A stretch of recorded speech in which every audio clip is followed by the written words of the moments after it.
நாடாளுமன்ற சிறப்பு கூட்டத்தொடர் இன்று தொடங்குகிறது. இந்த கூட்டத்தொடரில் 2023ஆம் ஆண்டு நாடாளுமன்றத்தில் நிறைவேற்றப்பட்ட நாடாளுமன்ற மற்றும் சட்டமன்றங்களில் மகளிருக்கு 33% இடஒதுக்கீடு வழங்கும் சட்டத்தில் திருத்தம் மேற்கொள்ள உத்தேசிக்கப்பட்டுள்ளது.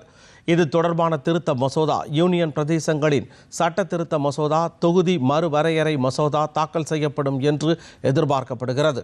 புதுதில்லியில் நேற்று செய்தியாளர்களிடம் பேசிய நாடாளுமன்ற விவகாரத்துறை அமைச்சர் கிரண் ரிஜிஜு, சிறப்பு கூட்டத்தில் மகளிர் இடஒதுக்கீட்டு மசோதா தாக்கல் செய்யப்படும் என்று தெரிவித்தார்.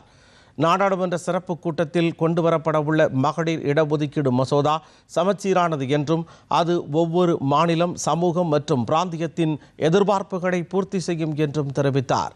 தாம் ஒவ்வொரு அரசியல் கட்சியையும் சந்தித்து ஆலோசனை நடத்தியதாகவும், இதுவரை மகளிர் இடஒதுக்கீடு மசோதாவை எந்த கட்சியும் எதிர்க்கவில்லை என்றும் அவர் கூறினார்.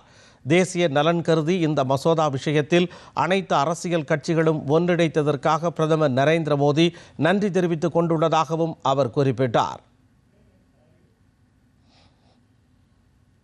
संसद का इस सत्र में ऐतिहासिक नारी शक्ति वंदन अधिनियम लेकर के जो सरकार आ रहे हैं, ये सिर्फ सरकार का बिल नहीं है, ये ऑल पार्टी, सब पॉलिटिकल पार्टी और एक तरीके से पूरा देश का बिल है।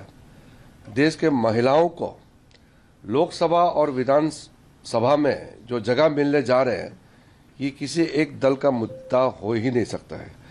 प्रधानमंत्री जी ने धन्यवाद भी दिया है कि हर पॉलिटिकल पार्टी ने पिछली बार जब पहला इसको पारित किया था, तब सब पार्टी ने मिलकर के नारी शक्ति अधिनियम को बनाया, सब मिलकर के बनाया।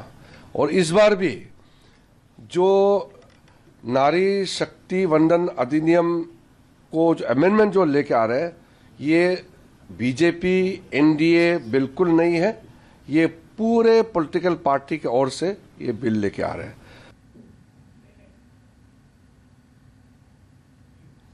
மகளிர் இடஒதுக்கீடு குறித்து சமூக ஊடக பதிவில் குறிப்பிட்டுள்ள பிரதமர் நரேந்திர மோடி, பெண்களுக்கு அதிகாரம் அளிப்பதை நோக்கிய வரலாற்று சிறப்புமிக்க நடவடிக்கையை நாடு காண உள்ளதாக குறிப்பிட்டார். நாட்டில் உள்ள அன்னையருக்கும் சகோதரிகளுக்கும் அளிக்கும் மரியாதை நாட்டிற்கு அளிக்கும் மரியாதை என்று கூறியுள்ள அவர், இந்த எழுச்சியுடனும் உறுதியுடனும் நாடு முன்னேற்ற பாதையில் நடைபோடுகிறது என தெரிவித்துள்ளார்.